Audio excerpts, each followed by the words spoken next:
मला सांगतात की नाही का, झाकल्या घटीचा दिवा नेणे जे काय झाले केव्हा. जसा एखादा दिवा आहे तो त्या मडक्याखाली आपण झाकून ठेवला तर कधी विजतो हे माहीत पडत नाही. तसं आपल्याला देह ठेवताना सहज ठेवता यायला पाहिजे. कुठल्याच प्रकारचे वासना आपल्याकडे नाही पाहिजे, कुठल्याच प्रकारचे विचार आपल्याकडे नाही पाहिजे. कारण वासने पोटी जन्म घ्यावा लागतो. वासना आली, जरा जरी वासना आली, त्या भरत राजाला 1,00,000 वर्ष राज्य करून पूर्णपणे वैराग्य आलं, जंगलात गेलं आणि हरणीच्या पिल्लाने त्याला काय केलं, आत्ता त्याची मुक्ती होणार, आत्ता भगवंताच्या स्वरूपाला तो प्राप्त होणार. आणि एवढ्या अवधीत काय केलं, वासनेने घाला घातला आणि त्या हरणाच्या पिल्लाला, पाडसाला, हरणाच्या पाडसाचं कसं व्हायचं एवढा एक विचार त्याच्या सूक्ष्म विचार आला मनामध्ये आणि तो हरणाच्या जन्माला गेला. आपल्याकडे केवढे तरी वासना आहेत. मग आपल्याला ज्ञानोबाने सांगितल्याप्रमाणे आपल्याला ध्येय ठेवता येईल का? ज्याचा त्याने करा विचार बरं का. कारण आपण शास्त्र वाचतो, या शास्त्रामध्ये जे काय लिहिलं आहे ते आपली आलेली आत्मप्रचिती या शास्त्रामध्ये आहे. आणि म्हणून आपण ज्ञानोबासारखे माऊली, जगाची माऊली, त्यांचा आपण ग्रंथ आपण विवरणासाठी घेतलेला आहे. म्हणजे ते जे काय सांगतील ते पूर्व दिशा. कारण त्यांनी संजीवनी समाधी घेतलेली आहे आणि संजीवनी समाधीपर्यंत जाणं हे साध्या माणसाचं काम नाही आहे. म्हणून प्रत्यक्ष माऊली की ज्यांनी 108 जन्म घेतले होते याच्या आधी आणि 109व्या जन्मामध्ये पण प्रत्यक्ष त्याच ठिकाणी त्यांनी समाधी घेतली, असे अवतारी पुरुष या भूतलावर आले ज्ञानोबासारखे आणि त्यांनी आपल्याला हे मार्ग दाखवले. आणि त्या मार्गाने येण्याची पंथे चालू जाता न पडे गुंथा कोठे, काही कुठेच गुंता पडणार नाही. पण येण्याची पंथ्या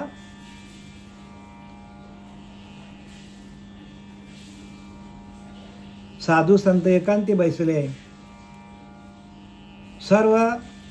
सर्व मार्गाचा शोध घेतला त्यांनी. एकांती बसून साधू संत एकांती बैसले आणि ज्ञानदृष्टीने अवलोकिले ते हे नाम श्रीहरीचे. साधू संत एकांती बैसले, सर्व सिद्धांत शोधिले आणि ज्ञानदृष्टीने अवलोकिले ते हे नाम श्रीहरीचे. म्हणजे सगळी एकत्र सभा भरली साधू संतांची ज्ञानोबारायांच्या काळामध्ये आणि त्यांनी सगळे सिद्ध लोकांचा अभ्यास केला. जेवढे सिद्ध पुरुष होऊन गेले या भूमीवर तेवढ्या सगळ्यांचा अभ्यास केला आणि त्यातून काय केलं त्यांनी काय केलं, सिद्धांत शोधला. म्हणजे सिद्ध अवस्था शोधून काढली त्यांनी. आणि ती सिद्ध अवस्था शोधून काढली आणि त्यांनी मार्ग शोधला ते हे नाम श्रीहरीचे. म्हणजे श्रीहरीचं नाम आहे तेच आपल्याला तारणार आहे. जे भगवंताचं नामस्मरण आहे तेच आपल्याला तारणार आहे. भगवंताचं नामस्मरणच प्रत्येकाला तारणार आहे. आणि म्हणून ज्ञानोबाराने लिहिलं आहे की आपण देह कसा ठेवायचा. आपण आता ओवी क्रमांक अक्षरब्रह्म अध्याय 8वा आणि ओवी क्रमांक 103 पासून आपल्याला सुरुवात करायची बरं का. 3 पासून, कारण काल आपण 2 पर्यंत आलेलो आहोत. म्हणून वेदविद नर म्हणते जया ते अक्षर, जय प्रकृतीशी परमात्म रूप. म्हणून वेदविद नर म्हणते जया ते अक्षर, म्हणजे ज्यांनी वेदांचा अभ्यास केलेला आहे. वेदविद म्हणजे वेदांचा अभ्यास ज्यांनी केलेला आहे, जे पूर्णपणे ब्रह्मस्वरूपाशी एकरूप झालेले आहेत. म्हणते जया ते अक्षर, हे जे नाम आहे, हा जो अध्याय आहे, हा अध्याय म्हणजे काय, अध्याय म्हणजे प्रत्येक माणसाचा शरीर हा एक अध्याय आहे. ज्ञानोबारांचा शरीर अध्याय आहे, तुकोबारांचा शरीर अध्याय आहे. गीता एक प्रकारची, ज्ञानोबारांचा शरीरच गीता आहे, तुकोबारांचा शरीरच गीता आहे. शिवगीता, शंकराचा शरीरच एक गीता होऊन गेला. शिवगीता, उत्तर गीता, अवधूत गीता. ज्ञानोबारांचा शारीरिक गीता आहे. अवधूत गीता म्हणजे दत्त महाराजांचं जे काय चरित्र आहे ते पण एक गीता तत्व आहे. अवधूत गीता, वेद आणि वेदांत, भगवद्गीता बघा, हंस गीता, हंसाची पण गीता आहे. पांडव गीता, यमगीता, यमाची पण गीता आहे. म्हणजे प्रत्येकाने जे जीव जो आत्मा या शरीरामध्ये आला त्याला तसे अनुभव आले आणि त्या अनुभवातून वेदांची निर्मिती झालेली आहे. त्या अनुभवातून वेदांचा अभ्यास केलेला आहे की जे वेदांनी सांगितलेलं आहे, जे श्रुतींनी सांगितलेलं आहे तशीच्या तशी अनुभूती प्रत्येक संताला आलेली आहे. आणि तसे ग्रंथ, त्यातला एक ग्रंथ ज्ञानेश्वरी आपल्या हातात आलेला आहे आणि त्याचं वाचन आपण गेल्या बऱ्याच वर्षापासून आपलं चालू आहे. आणि आता आपण या 8व्या अध्यायामध्ये आपण आलो. अक्षर ब्रह्म निरूपण, अक्षर ब्रह्म योग, आणि त्यातली ओवी क्रमांक आहे 103. म्हणून वेदविद नर म्हणती जया त्या अक्षर, त्या ब्रह्माक्षराचा कधीच नाश होत नाही. असा अक्षर आहे की ज्याचा कधीच क्षर नाश होत नाही. जे प्रकृतीशी परमात्म रूप, जे प्रकृतीच्या पलीकडे आहे, जे दिसतं आपल्याला ती प्रकृती आहे. जे आपल्याला डोळ्यांनी दिसतं ते स्थूळ आहे. त्या स्थूळाला चालवणारं सूक्ष्म आहे आणि त्या सूक्ष्म तत्वाशी एकरूप होणं, त्या सूक्ष्म तत्वाची अनुभूती येणं म्हणजे भक्ती आहे. जे प्रकृतीशी म्हणजे प्रकृतीच्या पलीकडे आहे. जे अक्षर ब्रह्म आहे ते प्रकृतीच्या पलीकडे आहे, मनाच्या पलीकडे आहे. मनाला ज्यापासून शक्ती मिळते ते परब्रह्म आहे. देहाला जे शक्ती देतं ते परब्रह्म आहे. म्हणजे शरीरापासून ते वेगळं आहे, मनापासून ते वेगळं आहे, पण त्याच्या शक्तीने काय सर्व जीवजंतू चालतात. ही शक्ती आहे. परमात्मा काय आहे? परमात्मा एक वस्तू असे ते जया दिशे ज्ञानास्तव, ज्ञानोबा सांगतात. परमात्मा एक वस्तू म्हणजे आत्मा आहे, पण तो कशाने दिसतो? ते जया दिशे ज्ञानास्तव, म्हणजे त्या ज्ञानाच्या माध्यमातून आपल्याला ते दिसतं, ते ज्ञान. आणि ते ज्ञान कुठे आहे? तर आपल्याकडे दिव्य दृष्टी आहे. प्रत्येक माणसाकडे ती कुंडलिनी आहे, पण ती जागृत झाल्याशिवाय दिव्य दृष्टी आपल्याला प्राप्त होत नाही. म्हणून दिव्यत्वाची जेथे प्रचिती तेथे कर माझे जुळती. जसे दिव्यत्व आलं, आपले कर तिथेच जुळले पाहिजे की आपल्याला दिव्यत्वाचा अनुभव यायला पाहिजे. दिव्य ज्ञानाचा, दिव्य प्रकाश, दिव्य चैतन्य, दिव्य ज्योत, आत्मज्योत. आणि त्याचा अनुभव आल्यानंतर मग आपण निर्धास्त बिनधास्त राहतो. पण जोपर्यंत ही अवस्था होत नाही तोपर्यंत आपल्याला अनेक प्रकारचे आपल्याला प्रश्न पडतात आणि अनेक प्रकारच्या शंका आहेत माणसाकडे. शंकेचं निरसन होत नाही लवकर. शंकेचं निरसन, शंकासुर हा मोठा राक्षस आहे आणि त्याने काय केलं आहे? प्रत्येक माणसाला त्याने गिळंकृत केलं आहे. पण सद्गुरू जेव्हा येतात, जेव्हा श्रीगुरू येतात, आपल्या डोक्यावर हात ठेवतात आणि आपल्या डोक्यावर हात ठेवल्यानंतर जे आपल्याकडे आत्मतत्व आपल्याकडं सुरू होतो, या आत्मतत्वातून आपण आत्म्याशी एकरूप होतो आणि तिथून आलेले अनुभव काय करतात? बघा, बरीचशी माणसं आहेत, ते काय करतात? एकत्र येतात आणि चर्चा करतात. प्रपंचाच्या, संसाराच्या विषयांच्या चर्चा करतात, पण आत्मचर्चा कोणी करत नाही. आणि भगवंत म्हणतो, माझी आत्मचर्चा विशद उदंड गाते तेथे तिष्ठो तुम्ही नारदा. काय सांगतात? माझी आत्मचर्चा म्हणजे माझी आत्मचर्चा जिथे अखंड चालू असते त्या ठिकाणी भगवंत म्हणतो मी आहे. आणि जिथं संसाराच्या प्रपंचाच्या विषयांच्या बाता चालू असतात तिथे भगवंत अजिबात नसतो. आणि म्हणून संत भेटल्यानंतर संतांच्या चर्चा ह्या भगवत स्वरूपाच्या असतात. आणि मग भगवत स्वरूपाच्या चर्चा झाल्यानंतर माणूस एकांतात जातो.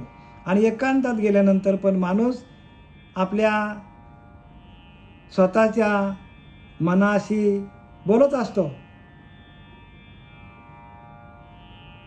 जे आपण आत्मचर्चेमध्ये बोलतो तेच आपल्याला मन परत एकांतात गेल्यावर आपल्याशी बोलतो. आणि जर आपण जनामध्ये गेल्यानंतर जनाशी आपण जनासारखा बोललो, विषयांच्या गोष्टी बोललो, तर मन विषयांचंच काय करतो, विषयांचंच रहाटगाडं घेऊन बसतो. आणि आपण जर आत्मचर्चेमध्ये गेलो लोकांमध्ये असताना, आता आम्ही सातत्याने काय करतो, कोणाकडे गेलो की ज्ञानेश्वरीवर बोलतो, भागवतावर बोलतो, दासबोधावर का बोलतो आपण? कारण आपल्या आतमध्ये परमात्मा बसलेला आहे. माझी आत्मचर्चा विशद उदंड गाती तेथे तिष्ठ तुम्ही नारदा. भगवंत सांगतो नारदाला, बघ नारदा, माझी जिथं आत्मचर्चा अखंड चालू असते त्या ठिकाणी मी आहे. भगवंत तिथेच आहे. आणि लोकांमध्ये गेल्यानंतर आपण एकांतामध्ये येतो ध्यानाला. एकांतामध्ये पण आपण आपल्या मनाशी, आपल्या अंतःकरणाशी आपण बोलत असतो. नकळत आपल्याला समजत नाही बरं का, आपल्याला हे लक्षात येत नाही की आपण आपल्या अंतरीच्या अंतरात्म्याशीच बोलतो. पण कधी जर अंतरीच्या अंतरात्म्याची चर्चा झाली तर, आणि जर विषयांची चर्चा झाली तर मग आपल्याकडे अंतःकरणामध्ये विषयच काय करतात, माणसाला प्रेरित करतात. म्हणून प्रत्येकाने संगत कोणाची करायची ही ज्याचा त्याने विचार करा. म्हणून संगत करे सज्जन की तो बढत बढत जाय, आणि संगत करे मूर्खन की दुर्जन की तो हर रोज जुता खाय. हे कशासाठी लिहिलं आहे? संतांची संगत करा, काही नका करू, संत संग करा, पूर्वीचा धागा उगवेल. संतांची संगत करा. आणि विषयांचे विष उलंडुनी जे सर्व इंद्रिया प्रायश्चित्त देऊनी आहात ती देहाची बैसुनी झडातळी. आणि विषयांचे विष लवंडून सर्व इंद्रियांचे दमन करून देहरूपी झाडाच्या तळी उदासीन वृत्तीने बसलेले. आणि पुढे सांगतात ज्ञानोबराया, विषयांचे विष लवंडून म्हणजे सगळ्या इच्छा बाजूला करून सर्व इंद्रिय दमन करून. इंद्रिय दमन म्हणजे काय? कासव काय करतो, तर कासव बघा आपले सगळे अवयव बाहेर काढतो. आणि ज्या वेळेला त्याला वाटतो की आता आपल्यावर काहीतरी संकट येणार आहे, त्या वेळेला तो काय करतो, सगळी आपली इंद्रिय आतमध्ये घेतो. तसं आपण काय करायला पाहिजे, सगळी इंद्रिय एका आत्मतत्वाकडे, एका आत्मदेवाकडे आपण आणायला पाहिजे ध्यानाला बसल्यानंतर. तरच इंद्रिय दमन होणार आहे. इंद्रिय दमन असं होत नाही. इंद्रिय दमनासाठी आपल्याला सराव करावा लागेल. ध्यानाला बसून सर्व इंद्रिय एका आत्मतत्वाशी, एका आत्म्याशी एकरूप करणं. आणि तो जो सराव, ती जी प्रॅक्टिस आहे ती आपल्याला जमली पाहिजे. तो सराव आहे, तो सरावच आपल्याला भगवंतापर्यंत पोहोचवेल. आणि तो सराव आपण केलाच नाही, नुसतं आपण श्रवण केलं तर मग पुढे आपल्यावर वाईट प्रसंग येणार आहे. म्हणून प्रत्येकाने प्रॅक्टिकली करा. जसा एखादा डॉक्टर आहे, तो थेअरी सगळा शिकतो, पण जर त्याने प्रॅक्टिकल केली नाही तर मग त्याला आपला धंदा चौपट करावा लागेल. म्हणून एकदा का थेअरी झाली तर प्रॅक्टिकल पण करायला पाहिजे. ऐकणं म्हणजे थेअरी आहे, आणि प्रॅक्टिकल करणं म्हणजे ध्यान करणं आहे. भगवंत कसा आहे, भगवंताशी एकरूप कसं व्हायचं, हे आपल्याला श्रवण शिकवतो. पण श्रवणाच्या माध्यमातून झालेले आपल्याला अनुभव, त्या आत्मतत्वाशी एकरूप होऊन त्याचं भजन कसं करायचं, याच्यासाठी आपल्याला प्रॅक्टिस करावं लागेल. प्रत्यक्ष आणि म्हणून ध्यान योग सगळ्यात श्रेष्ठ योग आहे. ज्याला ध्यान जमत नाही त्याला ज्ञान झालं पण ते ज्ञान अंतकाली त्याला उपयोगाला कुठेच येणार नाही. कारण प्रॅक्टिकल करायला पाहिजे, प्रॅक्टिस करायला पाहिजे. आपल्या अंतरीच्या अंतरात्म्याचं भजन कसं करायचं, भजन करता करता आपला देह कसं ठेवायचं हे तर सांगितलंय. आणि मग तसं देह जर ठेवलं तर ते केवळ परब्रह्म तया परमपुरुषाचे नाम, तो माझे निजधाम होऊन ठाके. ज्ञानोबा सांगतात तो माझ्या निजधामाला येतो.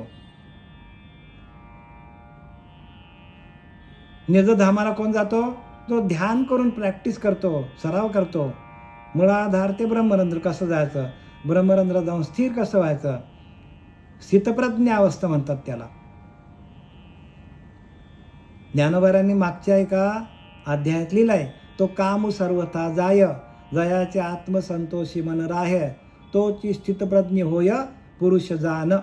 तो काम सर्वथा जाय. बघा, एक काम विषय तो सगळ्या माणसाला काय करतो, सगळ्या प्रपंचामध्ये ढकलतो. कामच विषय सगळीकडे माणसाला काय करतो, तो एक काम विषय आपल्याकडनं गेला, त्या कामाची पूर्तता झाली, जिथं पूर्तता करायची तिथं आपण केली आणि बाकी ठिकाणी आपण सोडून दिली, तर तो कामच माणसाला काय करतो, स्थितप्रज्ञ अवस्थेपर्यंत घेऊन जातो. तो काम सर्वथा जाय, जयाचे आत्मसंतोषी मन राहे. बघा, आत्म्याकडे संतोष येतो.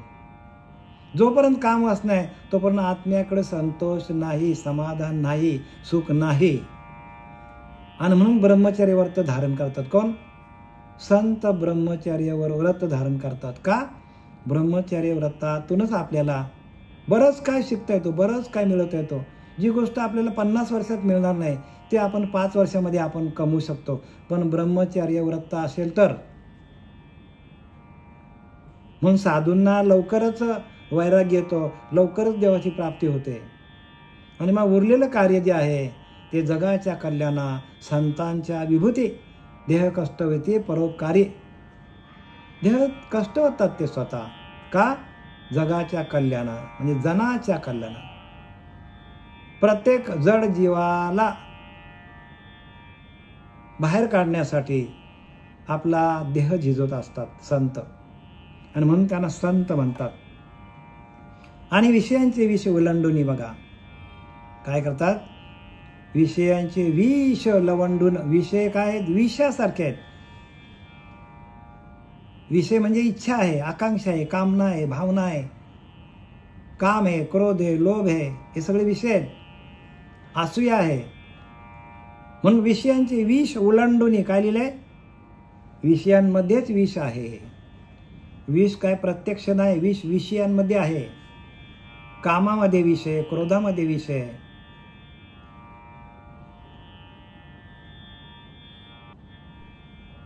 एखादा आपण स्वयंपाक बनवणारी जी महिला आहे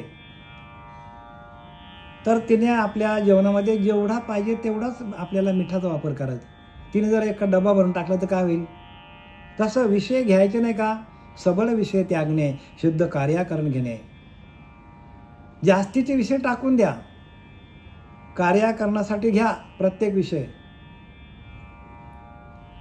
सबळ विषय त्यागणे. संत रामदास लिहितात, दासबोधामध्ये संत रामदास सांगतात, सबळ विषय त्यागणे, शुद्ध कार्याकरण घेणे. विषय त्यागाची लक्षणे ऐशी असे. ही लक्षणं सांगितली. जसा एखादी गृहिणी आहे, काय करते, स्वयंपाक करते, तेल मीठ मसाला एकदम प्रमाणात टाकते. तिने जर जास्त प्रमाणात टाकलं तर चला, तिने समजा मसालाच जास्त टाकला, काय होईल? तसं विषय त्यागाचं नाही का, विषय भोगायचे नाही का? तर विषय भोगण्यासाठी आपल्याला संसार दिलेला आहे, पण ते कसे भोगायचे, त्यांचा वापर कसा करायचा. आणि विषयांचे विष ओलांडून बघा, विषय विषयासारखे आहेत, त्यांना ओलांडून जे सर्व इंद्रिय प्रायश्चित देऊनी सर्व इंद्रिय काय करायला पाहिजे, आपल्या एका आत्मतत्वाकडे आणायला पाहिजे. ती देहाच्या बैसोनी झाडा तळी. म्हणजे झाडाच्या तळी उदासीन वृत्तीने बसलेल्या आहेत, देहरूपी झाडाच्या तळी. इंद्रिया दमन कसं करायचं? देहरूपी झाडाच्या तळी. देहाला त्यांनी झाडाची उपमा दिली आणि त्या झाडाच्या सावळीकडे बसून आपल्याला हे इंद्रिय काय करायला पाहिजे, एका आत्मतत्वाकडे, एका आत्मदेवाकडे आणून आपल्याला भजन करता यायला पाहिजे. तरच आपल्याला देह ठेवता येईल. अन्यथा अंतकाली अंतिमती तशी प्राणी अजानगती. अंतकाली आपली वासना आपल्याला त्रास देणार आहे. अंतकाली काय करते, प्रत्येकाला आपली वासनाच आपल्याला त्रास देतो. आणि ती वासना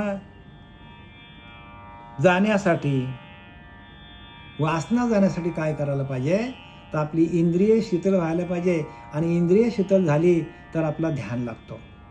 म्हणून 6व्या अध्यायामध्ये सांगतात, तरी आसनाची या गाडी का, आम्ही जो मार्ग सांगितला निका, तेनेच होईल तरी होय का, निरोधी या. ज्ञानोबा सांगतात 6व्या अध्यायामध्ये, आसनाची या गाडी का म्हणजे आसनावर बसा.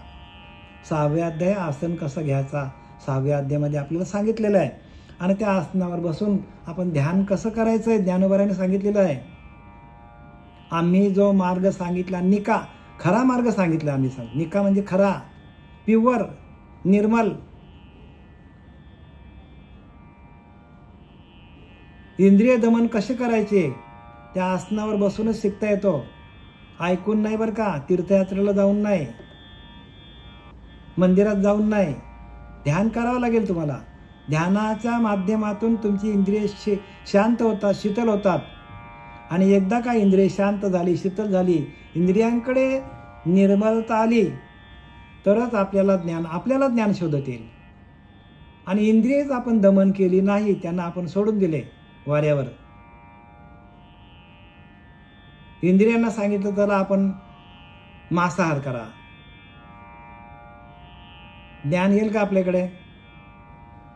अजिबात ज्ञान येणार नाही हो. इंद्रियांना सांगितलं चला आपण लिकर घेऊया, इंद्रियांना सांगितलं चला आपण बाजारात फिरायला जाऊया, इंद्रियांना सांगितलं चला आपण तीर्थाला जाऊया, ज्ञान होईल का? माऊली सांगतात बरं का, तरी आसनाची या गाडी का, आम्ही जो मार्ग सांगितला निका, आसनावर बसा आणि ध्यान करा सांगतात माऊली. ज्ञानोबा सांगतात आसनाची या गाडी का, आसनावर बसा आणि गाढ तुम्हाला ध्यान लागलं पाहिजे, शांत व्हायला लागेल तुम्हाला, तरच इंद्रिय दमन करता येईल. आणि एकदा का इंद्रिय दमन करायला आपण शिकलो की आपल्याला खाण्याची वासना, भोगण्याची वासना, फिरण्याची वासना, सगळ्या वासना शांत होऊन जातात. पण आपण आसनावर बसलो तरच, अन्यथा नाही. असं आपण कित्येक जन्म घेतले, नुसते आपण श्रवण भक्ती केली तर आपली वाट लागणार आहे हो, वाट.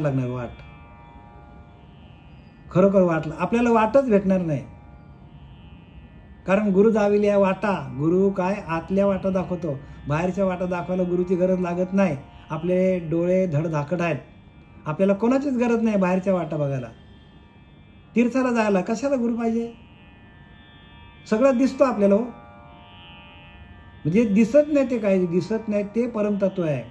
आणि ते दिसत नाही ते परमतत्व कुठे आहे, तर आपल्या अंतःकरणामध्ये, नाभीच्या ठिकाणी आहे. आपल्या अंतःकरणामध्ये आहे ते.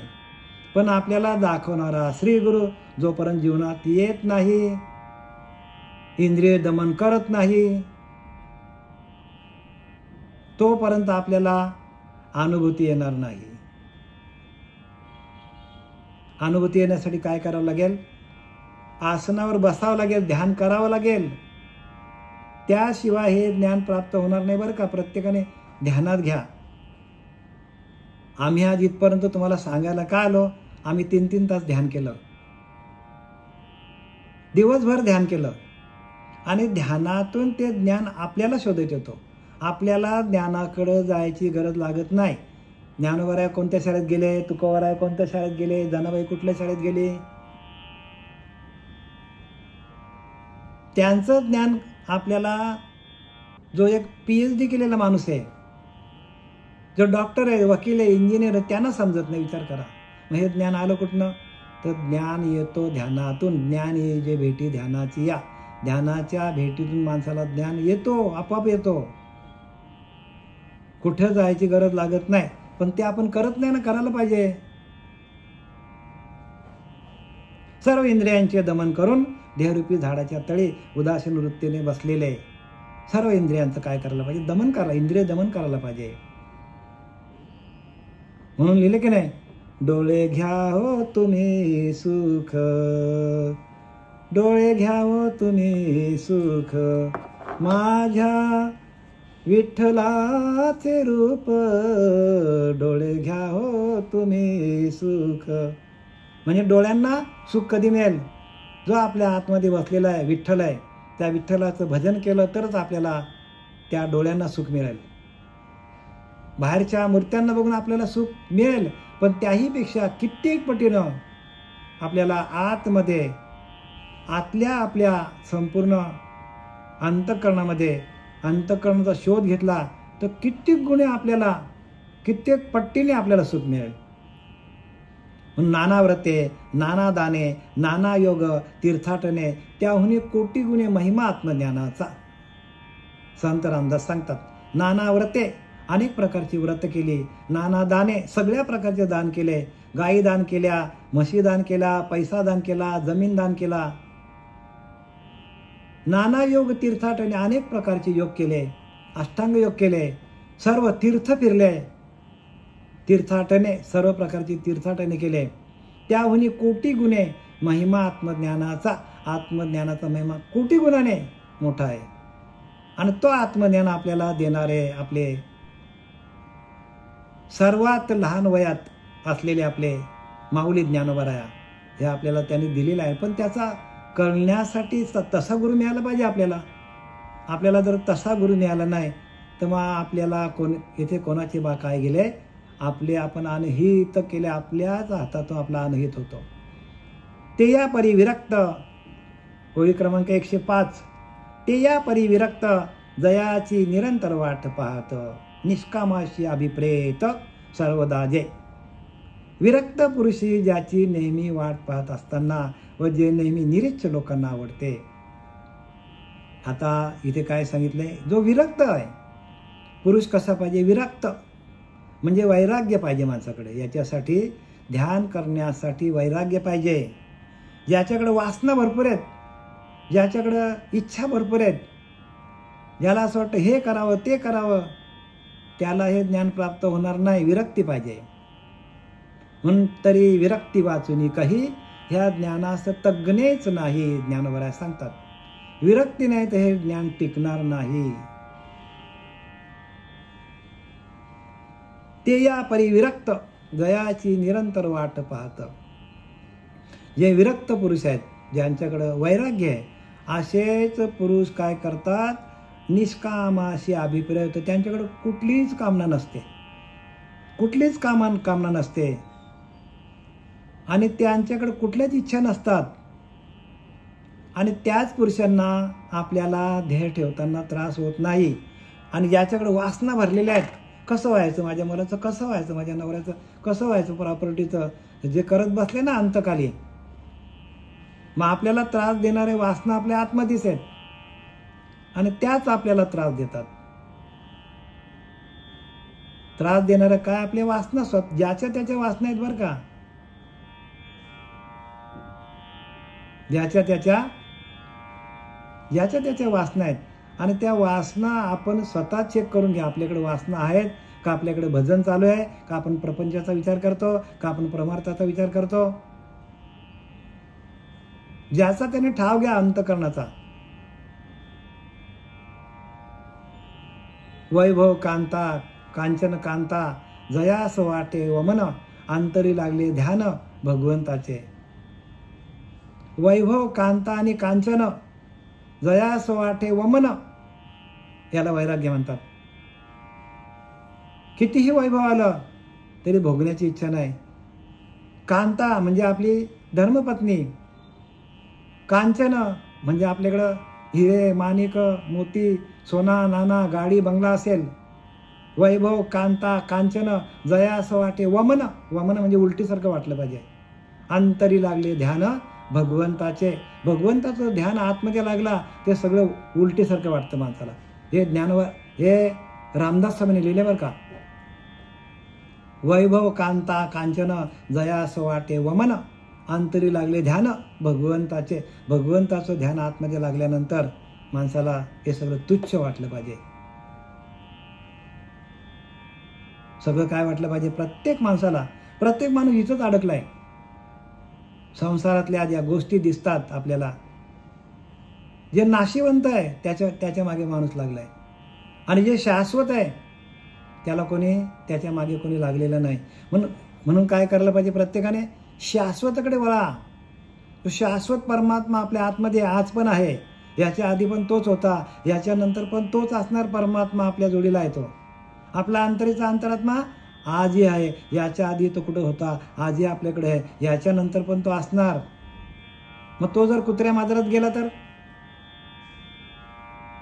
म्हणून आपल्याला अधोगती टाळता यायला पाहिजे. अधोगती टाळता यायला पाहिजे. आपल्याला ह्याच जन्मामध्ये भगवंताची प्राप्ती करून घेता यायला पाहिजे. आणि हा नरदेह गेल्यानंतर आपल्याला जाताना जर त्याचं भजन आलं नाही, त्याचं नामस्मरण चिंतन आलं नाही, ब्रह्मरंध्रात जाऊन स्थिर होऊन आपल्याला जर 10व्या दारातनं जर आपल्याला देह ठेवता आला नाही, तर मग आपल्याला अधोगती आहे.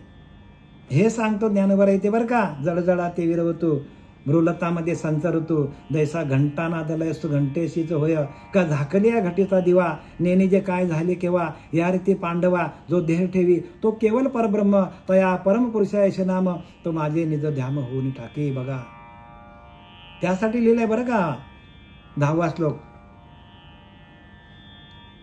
आणि हे लोकांना कोणी सांगत नाही, कारण त्यांना ते प्रगट नाही.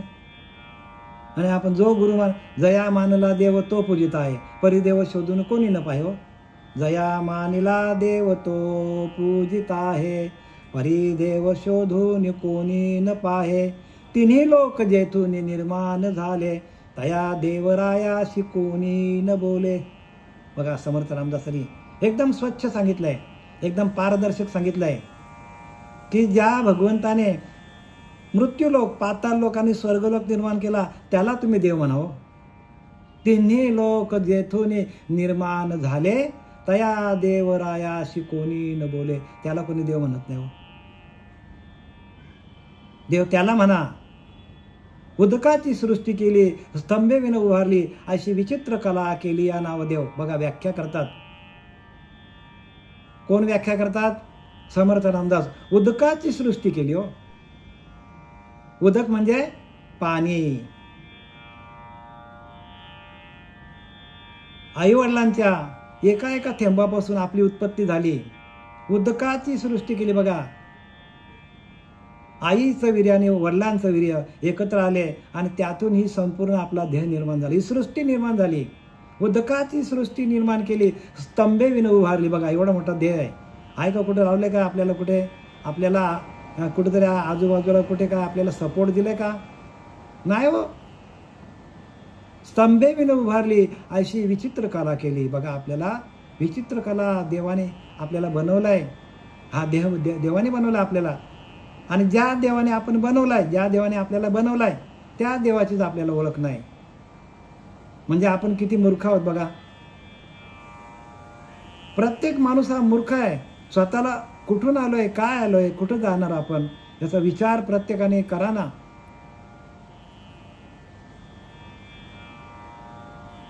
भल्या माणसाने हा विचार करायला पाहिजे. आपल्याच देहाचा, आपल्याच अंतःकरणाचा आपल्याला बोध नाही. आपण कोण आहोत याची आपल्याला ओळख नाही. आणि हाच आपला अज्ञान आहे. अज्ञान वेगळा नाही बरं का, आपलीच आपल्याला ओळख नाही. आपण याच्यानंतर असणार कुठे याचा विचार केलाय का? प्रत्येकाने करा ना. जाणे नाही, कारण उपजे ते नाशे, नाशिले ते पुनरुपी दिशे. ज्ञानोबा सांगतात 2ऱ्या अध्यायामध्ये. जे उपजले त्याचा नाश होतो, परत दिसायला येतो. आणि आपल्याला आता मनुष्य दिसतो आपल्याला, आणि आपल्याला हा मनुष्य देव गेल्यानंतर जर आपण खालच्या योनीला गेलो तर मग कुठल्या देवाची पूजा करायला पाहिजे? जो आपल्या अंतःकरणामध्ये बसलाय तोच आपल्याला पुढे घेऊन जाणार आहे. आणि त्याची पूजा जर आपण केली नाही, त्याचं भजन आपण केलं नाही, तर मग आपलं कसं व्हायचं सांगा? ज्याने त्याने विचार करा बरं का. विचार करा तुम्ही. बरं, मी तुम्हाला विचार करायला लावतो. एकांतामध्ये जा, विचार करा.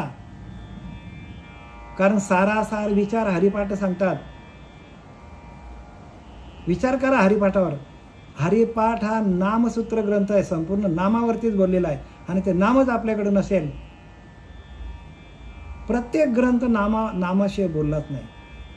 पण आपल्याकडे ते नाम नसल्यामुळे आपल्याकडे भक्तीचं कामच नाही.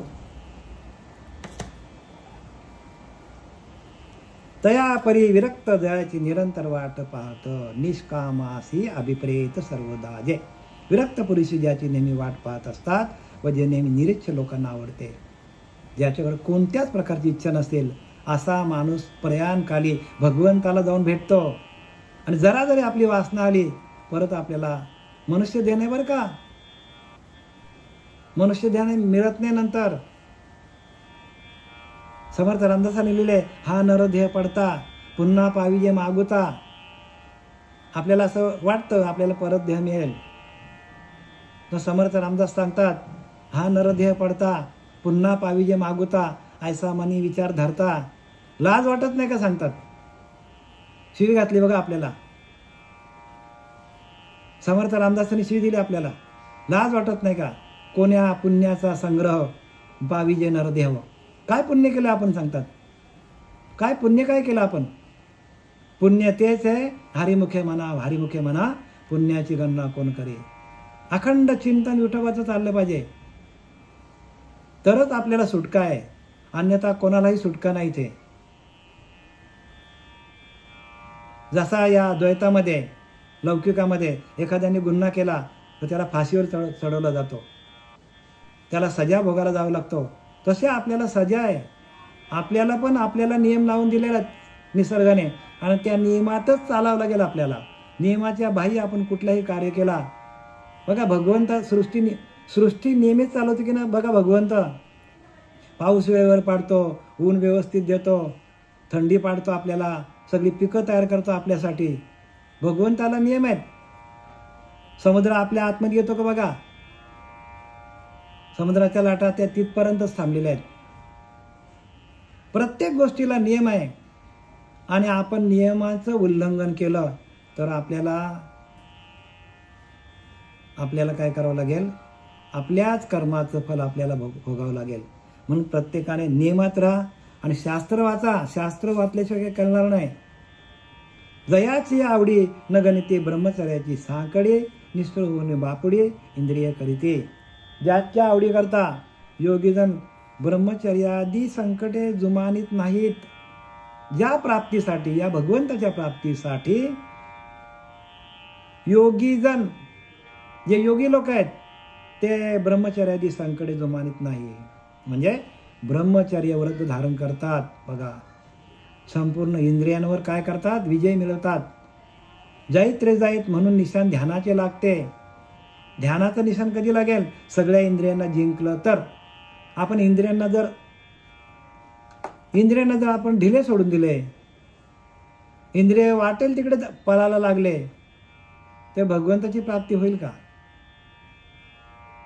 कारण जो इंद्रियांना चालवणारा आहे त्याच्याच ताब्यामध्ये इंद्रिय द्यावं लागतील तुम्हाला.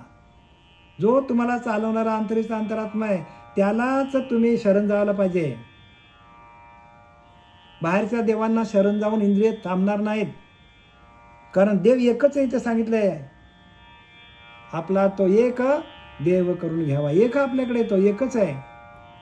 एक तारी संगे एक रूप झालो, आम्ही विठ्ठलाच्या भजनात नालो. बघा एक तारी संगे, एकच तारी आहे म्हणजे एकच आहे तो परमात्मा. आणि तो कुठे आहे, आपल्या आतमध्ये नाद ब्रह्मस्वरूपामध्ये आहे. त्या भजनामध्ये गेल्यानंतर नाद ब्रह्म सुरू होतो. एक तारी संगे एक रूप झालो, त्या नाद ब्रह्माशी एक रूप झालो आणि आम्ही विठ्ठलाच्या भजनात नालो. बघा कुठल्या भजनात नालो ना, आपण तिकडे जाऊन नाहतो नद्यांवर. त्याने सांगितले एक तारी संगे, एकाच त्या नाद ब्रह्माशी. नाद हे ब्रह्म, सगळ्यात मोठं शास्त्र असेल तर ते नाद ब्रह्म आहे. नादशास्त्र, नाद ब्रह्म आहे. जर भगवान शंकराने पार्वतीला सांगितलेलं आहे, भगवान शंकराने पार्वतीला सांगितले सगळ्यात मोठं शास्त्र असेल तर ते शिवस्वरोदय. शिवस्वरोदय म्हणजे भगवान शंकराने स्वर उदय, स्वराचा उदय आपल्या आतमध्ये होतो नाभीच्या ठिकाणी. आणि त्याचा उदय झाल्यानंतर, ते ज्ञान मिळाल्यानंतर बाकी ज्ञान घ्यायची काहीच गरज लागणार नाही तुम्हाला. शिवस्वरोदय म्हणजे भगवान शिवाने आपल्या आतमध्ये असलेल्या त्या ओंकार तत्वाचं नाद, त्या नादाशी एकरूप झाले आणि त्यांनी शिव सर्वोदय शास्त्र लिहिला. आणि आपली परंपरा आदिनाथ गुरु सकळ सिद्धांचा, आपण पण त्याच परंपरेतले आहोत. मच्छिंद्रतायाचा मुख्य शिष्य लिहिलं की नाही. म्हणजे परंपरेने आलेलं ज्ञान आपल्याकडे आहे. ज्ञानोबरायपर्यंत आलं, मग आपल्यापर्यंत आलं.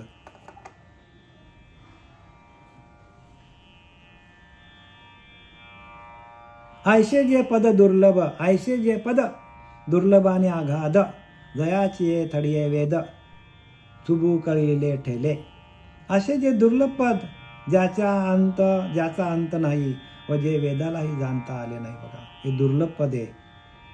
हे आत्ता जे सांगितलं तुम्हाला की त्या परब्रह्माशी भजन करता करता आपल्या परब्रह्माशी एकरूप होऊन आपण भजन करता करता आपल्याला देह कसं ठेवता येईल. असे जे दुर्लभ पद, दुर्लभ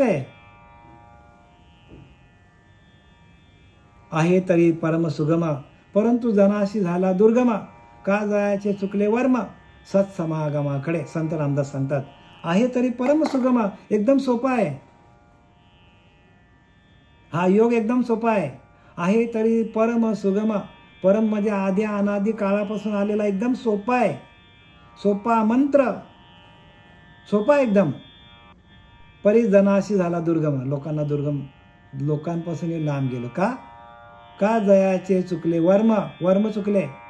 सत्समागमाकडे, कोणत्या सत्समागमामध्ये जाऊन बसायचं, कोणत्या पंथात जाऊन बसायचं हे आपण चुकलो.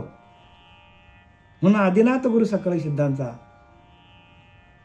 आदी अनादी काळापासून आलेला भगवान शंकरांनी जे काय दिलेलं आपल्याला हे नाम, त्या नामाच्या पंथामध्ये आपण आलो तरच आपल्याला हे ज्ञान कळेल. आणि काय काय लोक बाह्य अंगाने गेली, अंतरंगामध्ये आलीच नाही. अंतरंगामध्ये येऊन आपल्याला अंतरंगातला जो भाव आहे भगवंताचा, जो नाद ब्रह्म आहे, जो चैतन्य ब्रह्म आपल्या आतमध्ये आहे, जो ज्योतिरूप ब्रह्म आपल्या आतमध्ये आहे, हे सगळ्या अनुभूती आपल्याला यायला पाहिजे. आणि ती अनुभूती येणं म्हणजे भक्ती योग आहे. आणि आपण जे आत्ता जी बाह्यांगाची भक्ती करतो ती पहिली पायरी आहे, पण शेवटच्या पायरीवर जावं लागेल. अन्यथा आपल्याला जसा पहाडावरनं आपण जसा डायरेक्ट कसा माणूस खाली येतो तसं आपल्याला यावं लागेल. मनुष्य ध्येय काय आहे, ही शेवटची योनी आहे. एक तर आपल्याला इकडे आडी आहे, नाही तर इकडं भगवंताकडे जायला लागेल. एक तर आपल्याला दरीत कोसलावं लागेल, एक तर भगवंताला प्राप्त करावं लागेल, अशी मनुष्य योनी आहे. आणि ह्या योनीमध्ये येऊन जर भगवंताला प्राप्त केलं नाही तर आपण मग गेलो खाली. मग तिथे 84 लक्ष योनी, त्याच्या व्यतिरिक्त दुसरा काय नाही. मग म्हणजे आपली आलेली संधी आपण गमावून बसू. असे जे दुर्लभ पद ज्याचा अंत नाही. बघा, ज्याचा अंत नाही, दुर्लभ आहे ते पद. व जे वेदालाही जाणता आले. बघा, वेदालाही जाणताना आले हे लिहिले की नाही. नाही कळला अंत पार ह्याचा, कानडा राजा पंढरीचा. म्हणजे वेदांना पण ते जाणता आलं नाही. वेद 4 वेद 6 शास्त्र 18 पुराणे हरीशी नेनती. म्हणून ही कला जी आहे फक्त श्री गुरूंकडे आहे. आणि तसा श्री गुरु जोपर्यंत जीवनात येत नाही तोपर्यंत आपल्याला अनुभूती येणार नाही. वाचणं म्हणजे ज्ञान नाही आहे, ऐकणं म्हणजे ज्ञान नाही आहे. ती पहिली पायरी आहे. पूजा करणं, तीर्थाला जाणं ही पहिली पायरी आहे. करायची नाही का करा, पण अंतिम पायरी आपल्याला आत्मनिवेदन भक्ती जी आहे त्या भक्तीपर्यंत जाण्यासाठी आपल्याला ध्यान करावं लागेल. समर्थ रामदासांनी लिहिलंय, शिष्य आसन लविती साधन, न करविती इंद्रिय दमन, आयशा अडक्याचे गुरु 3, मिळाले तरी फेकून द्यावे सांगतात. शिष्य आसन लविती साधन, शिष्याला ध्यानाला बसवत नाही. जे गुरु शिष्याला ध्यानाला बसवत नाही आपल्या अंतरीच्या अंतरात्म्याशी एकरूप कसं व्हायचं ही प्रक्रिया सांगत नाही. शिष्यास न लाविती साधन न करविती इंद्रिय दमन. इंद्रिय दमन कसं करायचं सांगत नाही. ऐशे आडक्याचे गुरु तीन. ऐशे आडक्याचे म्हणजे एका फुटक्या पैशाचे, आडक्याचे म्हणजे फुटक्या पैशाचे गुरु झाले ते. तीन मिळाले तरी त्याजावे, फेकून द्यावे सांगतात. मग आता बघा आपण ज्या पंथामध्ये आहोत, ज्या ठिकाणी आपण जातो, आपण जी भक्ती करतो ती समर्थांनी सांगितलेली आहे त्या प्रमाणात बसतो का बघा. शिष्यासन लाविती साधन न करविती इंद्रिय दमन. ऐशे आडक्याचे गुरु तीन मिळाले तरी ते जावे, फेकून द्यावे सांगतात. मग गुरु कसा पाहिजे तर आपल्याला समर्थ सांगतात गुरु कसा पाहिजे. इंद्रिय दमन करणारा गुरु पाहिजे, ध्यानाला बसवणारा गुरु पाहिजे, नाम देणारा गुरु पाहिजे, नाभीच्या ठिकाणी उपासना चालू करणारा गुरु पाहिजे. जिथं तुटलेली आहे नाल, आईच्या पिंडात भजन होतं, बाहेर आला आईच्या पिंडातून नाल तोडली, भजन तुटला, जोडून देणारा गुरु मिळत नाही. तोपर्यंत तसा गुरु मिळाला पाहिजे, तरच आपलं हित आहे, नाही तर आपला अनहित होईल. आम्ही सांगत नाही बरं का, संतांनी लिहून ठेवलंय, तुम्ही शोधा. शोधा म्हणजे सापडेल. जेही शोधून पाहिले तयासीच सापडले. ज्यांनी शोधून बघितले त्याला सापडणार आहे. जगामध्ये अनेक प्रकारच्या वस्तू आहेत, पण आपल्याला जी पाहिजे तेवढेच आपण घेतो. अख्खा जग आपण डोक्यावर घेतो का. ज्या आपल्याला लागेल ते तेवढंच आपण घेतो. तसा आपल्याला आपली सुटका करण्यासाठी जे पाहिजे तेवढंच घ्या, भाराभर चिंध्या घेऊ नका. हा ज्ञान तो ज्ञान, ह्या पंथात त्या पंथात, काय चालले माणसाचे. आपल्याला आपली आपण करा सोडवणं. संसार बंधन तोडा वेगी. संसाराचं बंधन तोडता येईल अशी आपली सोडून आपल्यालाच करता यायला पाहिजे. लोक आपल्याला सोडवायला येणार अजिबात नाही. अजिबात नाही बरं का, अजिबात नाही. परमार्थ एकट्याचा आहे, एकांताचा आहे आणि वेदांताचा आहे. लक्षात घ्या परत परत. परमार्थ एकट्याचाच आहे. एकटा यायचा, एकटाच जायचा. कोणाच्या नादी लागून फायदा नाही. परमार्थ एकट्याचाच आहे आणि एकट्याचा परमार्थ साधण्यासाठी एकांतात जावं लागेल. एकांताचा आहे, लक्षात घ्या. आणि म्हणून ध्यान पाहिजे. आणि एकांतातले अनुभव वेदांताचा, वेदांमध्ये लिहिले की ते बघा. एकांतातले अनुभव आलेले ज्ञानोबारांनी लिहून ठेवल्यात. पडताळणी करा. नाथांनी भागवतामध्ये लिहून ठेवल्यात, कबीरांनी लिहून ठेवल्यात दोह्यामध्ये. सगळ्या ग्रंथांचं वाचन करा, पण करताना आधी आपल्याला अनुभव पाहिजे. काय पाहिजे. तुका म्हणे अंगी व्हावे ते आपण, तरीच महिमान कळो येईल. तुकाराम महाराज स्पष्टपणे सांगतात, तुका म्हणे अंगी व्हावे ते आपण. आपल्याला तसा अंगीकार करावा लागेल, ध्यान करावं लागेल, आत्मसाक्षात्कार करून घ्यावा लागेल, पुरुषार्थ करावा लागेल आपल्याला, तरच आपल्याला हे काय ज्ञान कळेल. आणि असे संत जेव्हा येतात आणि ते आपल्याला ध्यानाला बसून आपल्याला प्रक्रिया शिकवतात, प्रक्रियेच्या माध्यमातून हे ज्ञान होतो. जोपर्यंत प्रक्रिया आपल्या हातात नाही तोपर्यंत हे ज्ञान प्राप्त होणार नाही. हे ज्ञान कुठल्याही परिस्थितीत, देह जावो अथवा राहो, पांडुरंगे दृढ भावो. गेला तरी देह चालेल, पण आपल्याला पांडुरंगाची प्राप्ती व्हायला पाहिजे याच देहामध्ये. ते पुरुष होते जे या परिलया जाती, तरी पार्था हेची स्थिती एक वेळ सांगो. मी सांगितल्याप्रमाणे जे देह ठेवतात ते त्या पदाला प्राप्त होतात. बघा माऊली सांगतो, मी सांगितलेल्याप्रमाणे जर देह ठेवला तर तुम्ही परब्रह्माच्या प्राप्तीला जाल, अन्यथा नाही. फुल्ली मारून टाकली बघा ज्ञानोबारांनी. वाचा नीट ज्ञानेश्वरी. दिवसभर ज्ञानेश्वरी हातात घ्या. ज्ञानेश्वरी सोडू नका. ज्ञानेश्वरी हाच ज्ञानोबारा आहे.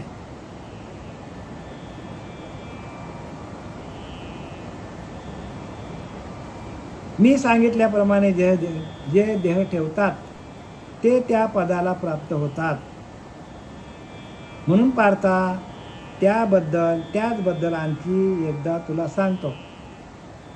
म्हणजे भगवंत सांगतो की मी सांगितलेल्याप्रमाणे जर तुम्ही ध्यान केलं आणि मूळाधारपासून ब्रह्मानंदात गेलं आणि तिथं स्थितप्रज्ञा अवस्था झाली आणि देहाचा पूर्ण निराश झाला, विसर पडला आणि त्या भगवंताच्या भजनामध्ये देहभान विसरून गेले तुम्ही, आणि अशी जर अवस्था तुम्ही सातत्याने सराव केली अशा अवस्थेचा, आणि अंतकाली जर ती तुम्ही थेअरी वापरली, अंतकाली तुम्ही ही प्रक्रिया वापरली, प्रक्रिया बरं का, या प्रक्रियेच्या माध्यमातून तुम्ही स्थितप्रज्ञ अवस्थेला गेले तरच तुम्ही माझ्या निजधामाला याल, माझी प्राप्ती होईल तुम्हाला, अन्यथा होणार नाही असं सांगायचं ज्ञानोबरायांना.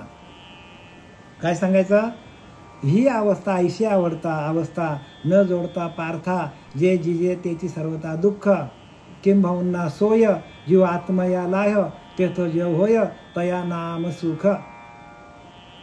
फार काय सांगायचं, जिथं जीवाचं न शिवाचं, जिथं आत्म्याचं ना परमात्म्याचं मिलन होतं आणि तिथं जे सुख होतं, आणि त्या सुखासाठी आपण धावपल करायला पाहिजे, ते सुख पाहिजे.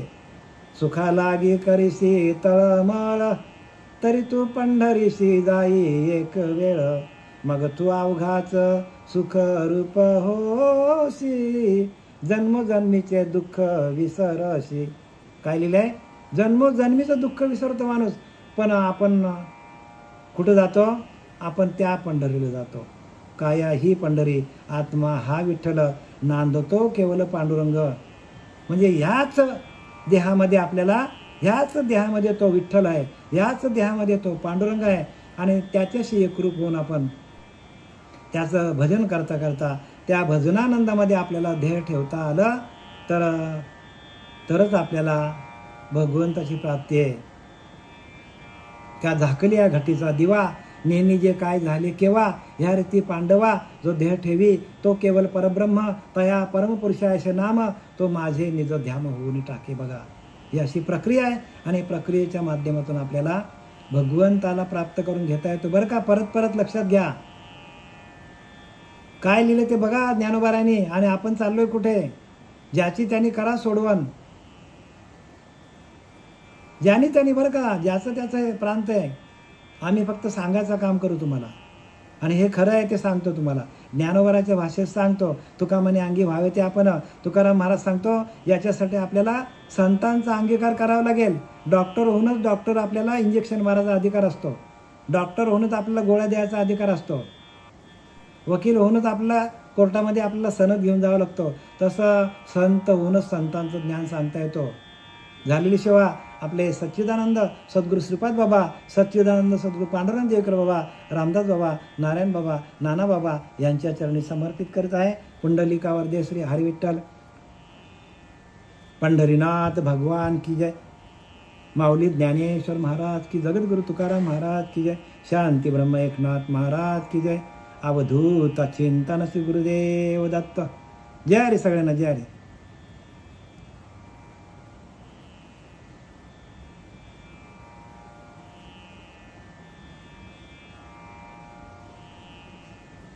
जय हरी.